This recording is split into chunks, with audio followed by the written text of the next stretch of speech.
শুনতে কি চাওয়ে তোমায় স্বাগত। আজ রয়েছে টেনিদার মজার গপ্প, একাদশীর রাঁচি যাত্রা। লেখক নারায়ণ গঙ্গোপাধ্যায়। গল্প পাঠে রয়েছি আমি, সঞ্জীব। টেনিদা বললে, আমার একাদশী পিসে মশাই।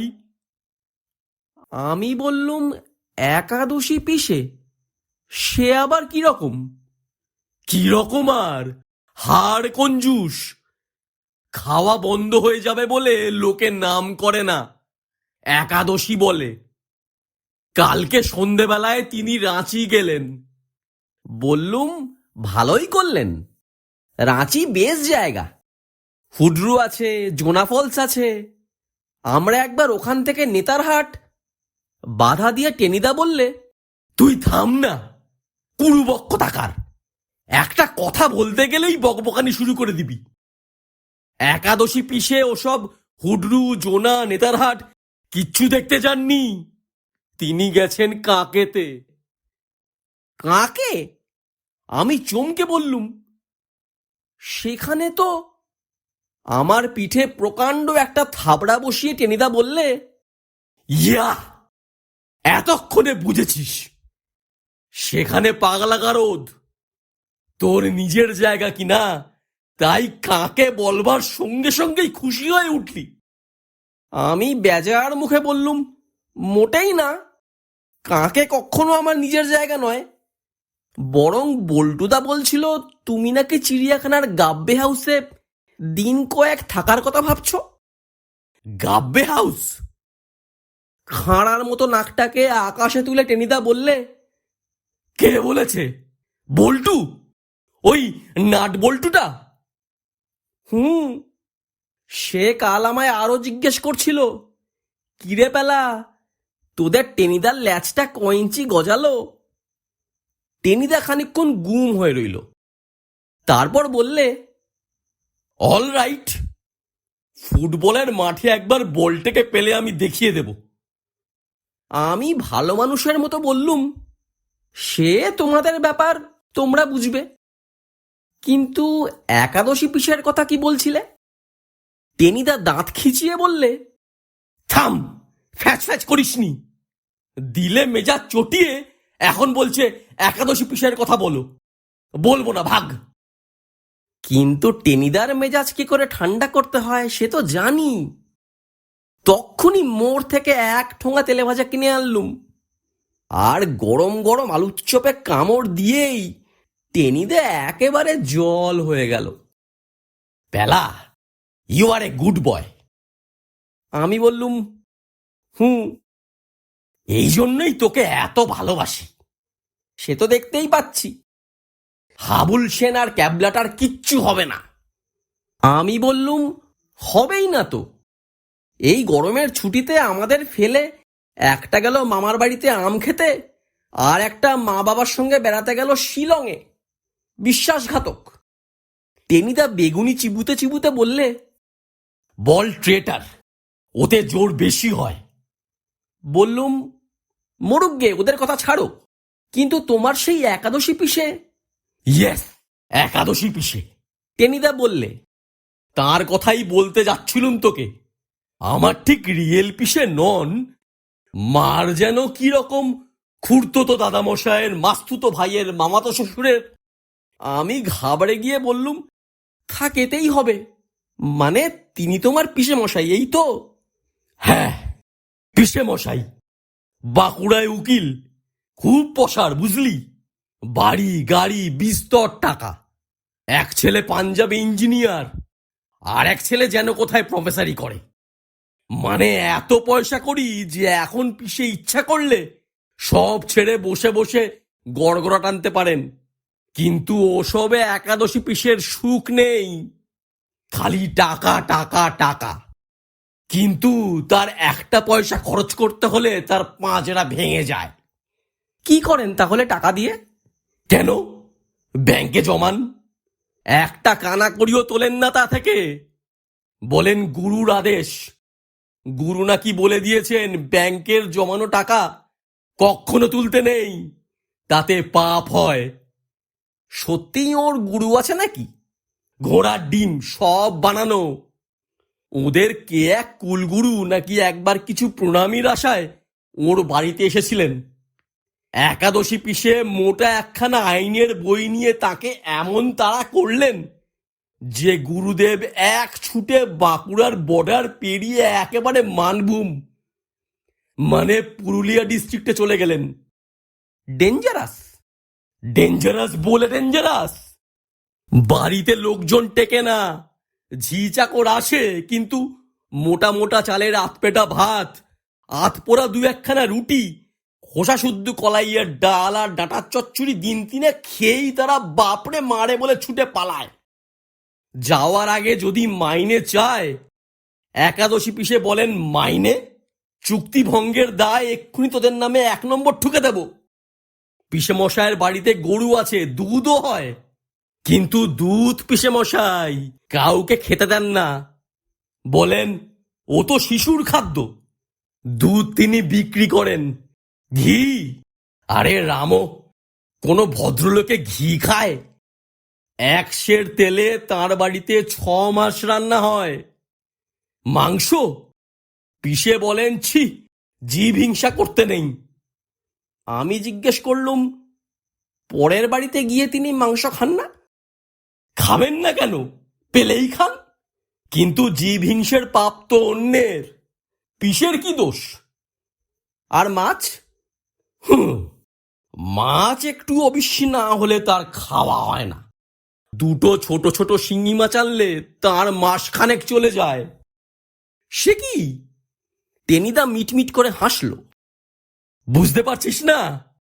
মাছ দুটোকে হাঁড়িতে জিইয়ে রাখা হয়, আর রোজ সকালে পিসে মশাই একখানা দাড়ি কামানোর ব্লেড দিয়ে সেই মাছেদের ল্যাচ থেকে এই মনে কর 1/2 ইঞ্চির 20 ভাগের 1 ভাগ কেটে নেন। আমি একটা বিষম খেলুম। কত বললে? 1/2 ইঞ্চির 20 ভাগের 1 ভাগ। কাটতে পারে কেউ? ইম্পসিবল। তুই ইম্পসিবল বললেই হবে? যে লোক ওভাবে পয়সা জমাতে পারে সে সব পারে। এমন ভাবে কাটেন যে মাছ দুটো টেরও পায় না। পরদিন সে ল্যাজ আবার গজিয়ে যায়, আর সেই ল্যাজের কাটা টুকরোটা দিয়ে 1 বাটি ঝোল রান্না করে খান একাদশী পিষে। বলেন শিঙি মাছের ঝোল খুব বলকারক। আমি বললুম, তাতে আর সন্দেহ কি, কিন্তু মাছ দুটো মরে গেলে? বাড়িতে বিরাট ভোজ, সবাই সেদিন ঝোলে আষ্টে গন্ধ পায়। তারপর 7 দিন আর মাছ আসে না। পিসে বলেন, এত মাছ খাওয়া হয়েছে, এগুলো আগে হজম হোক।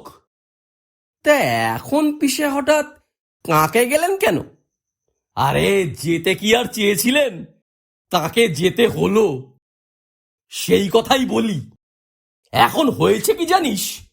সারা জীবন ওই কলাইয়ের ডাল আর ডাঁটা চচ্চড়ি খেতে খেতে শেষকালে পিসিমা গেলেন দারুণ চোটে। ওদিকে টাকায় শ্যাওলা জমে গেল, এদিকে আমরা না খেয়ে মরি। বিদ্রোহ করলেন পিসিমা। বিদ্রোহ? তাছাড়া আর কি? সামনাসামনি কিচ্ছু বললেন না, কিন্তু চমৎকার প্ল্যান আঁটলেন একটা। পিসে তো কলাইয়ের ডাল চচ্চড়ি আর তার সেই মাছ খেয়ে নিয়মিত কোর্টে চলে যান। আর পিসিমা কি করেন? তক্ষুনি চাকরকে বাজারে পাঠান। গলদা চিংড়ি, ইলিশ মাছ, পাকা পোনা, ভালো মাংস, ডিম এইসব আনান। সেগুলো তখন রান্না হয়, পিসিমা খান, ঝিচাকর খায়। বাড়িতে যে 2 মরাখেকো বেড়াল ছিল তারা দেখতে দেখতে তেল তাগড়া হয়ে যায়। আমি বললুম, এ কিন্তু পিসিমার অন্যায়। পিসেকে ফাঁকি দিয়ে টেনিদা রেগে বললে, কিসের অন্যায়? পিসে যদি কাঁড়ি কাঁড়ি টাকা রোজগার করেও না খেয়ে সিটকে হয়ে থাকেন, সে তার খুশি। তাই বলে পিসিমা কষ্ট পেতে যাবেন কেন? আর অনেক দিনই ডাঁটা চচ্চড়ি চিবিয়েছেন, চিবুতে চিবুতে দাঁতই পড়ে গেছে গোটা কয়েক। শেষ বয়সে ইচ্ছে হবে না একটু ভালো মন্দ খাবার? তা বটে। এইভাবেই বেশ চলে যাচ্ছিল। পিসে মশাই কিছুই টের পেতেন না। কেবল মধ্যে মধ্যে বিড়াল দুটোর দিকে তাকিয়ে তার মনে একটা কুটিল সন্দেহ দেখা দিত। পিসিমাকে জিজ্ঞেস করতেন, বেড়াল দুটো কি খাচ্ছে টাচ্ছে বলো তো, এত মোটা হচ্ছে কেন? পিসিমা ভালো মানুষের মতো মুখ করে বলতেন, ওরা আজকাল খুব ইঁদুর মারছে তাই। ও, ইঁদুর মারছে শুনে পিসে মশাই খুব খুশি হতেন। বলতেন, ইঁদুর মারা খুব ভালো, ও বেটারা ধান চাল কলাই টলাই খেয়ে ভারী লোকসান করে। সবই তো ভালো চলছিল, কিন্তু সেদিন হঠাৎ। আমি জিজ্ঞেস করলুম, হঠাৎ? পিসে মশাই কোর্টে গিয়ে দেখলেন কে মারা গেছে, কোর্ট বন্ধ। একটু গল্প গুজব করে পরের পয়সায় দু একটা পানটান খেয়ে বেলা 12টা নাগাদ হঠাৎ বাড়ি ফিরলেন তিনি। ফিরেই তিনি স্তম্ভিত। এ কি, সারা বাড়ি যে মাছের কালিয়ার গন্ধে ম ম করছে। মাছের মুড়ো দিয়ে সোনামুগের ডালের সুবাসে বাতাস ভরে গেছে যে। এ তিনি কোথায় এলেন, কার বাড়িতে এলেন? জেগে আছেন না স্বপ্ন দেখছেন? দরজায় গাড়ি থামার শব্দে ওদিকে তো পিসিমার হাত পা পেটের ভেতর ঢুকে গিয়েছিল। কিন্তু পিসিমা দারুণ চালাক, আর মাথাও খুব ঠান্ডা। তিনি একগাল হেসে বললেন, এসো এসো, তুমি যাওয়ার পরেই তোমার এক মক্কেল, কি নাম ভুলে গেছি, প্রকাণ্ড একটা রুই মাছ, ভালো সোনামুগের ডাল আর ফুলকপি পাঠিয়ে দিয়েছে। তাই রান্না করছিলুম। মক্কেল? পিসে মশাই একটু আশ্বস্ত হলেন, কিন্তু তারপরেই আঁতকে উঠে বললেন, কিন্তু তেল ঘি মশলাপাতি সব সে পাঠিয়ে দিয়েছিল। তাই নাকি? তাহলে খুব ভালো। পিসে মশায়ের বোঁচা গোফের ফাঁকে একটু হাসি দেখা দিল। আমি ভাবতুম মক্কেলগুলো সব বেয়াক্কেলে, এর দেখছি একটু বুদ্ধি বিবেচনা আছে। তা কোথাকার মক্কেল বললে, কি নাম? নাম তো ভুলে গেছি। পিসিমা বুদ্ধি খাটিয়ে বললেন, বোধহয় সোনামুখীর কোনো লোক। তিনি জানতেন সোনামুখীতে পিসের কিছু মক্কেল আছে। সোনামুখী? ভুরু কুচকে ভাবতে লাগলেন পিসে। পিসি বললেন, হয়েছে হয়েছে, এখন তোমায় আর অত আকাশ পাতাল ভাবতে হবে না। কত লোকের মামলা জিতিয়ে দিয়েছ, কে খুশি হয়ে দিয়ে গেছে, ও নিয়ে মাথা ঘামালে চলে। এখন এসো, মুড়ি ঘন্টের ডাল আর মাছের কালিয়া দিয়ে দুটো ভাত খাও। বাড়ি গন্ধে ভরাট, তাতে মাথা খারাপ হয়ে যায়। পিসে মশাইয়ের পেটও চুই চুই করছিল, তবু একটু মাথাটা চুলকে বললেন, বামুনের ছেলে, এক সুজ্জিতে দুবার ভাত খাবো? ভাত না খেলে মাছই খাও একটু। তাহলে ভাতও দাও দুটো, শুধু মাছে কি আর? পিসে ভেবে টেবে বললে, আর মক্কেলই তো খাওয়াচ্ছে, ওতে দোষ হবে না বোধ হয়। পিসিমা বললেন, না, কোনো দোষ হবে না। অগত্যা পিসে বসে গেলেন, কিন্তু ডাল থেকে মুড়ো তুলে মুখে দিয়েই হঠাৎ একটা আর্তনাদ করলেন তিনি। এ যে যজ্ঞীর রান্না। পিসিমা বললেন, পরের পয়সায় তো, কিন্তু কয়লা পুড়ল যে।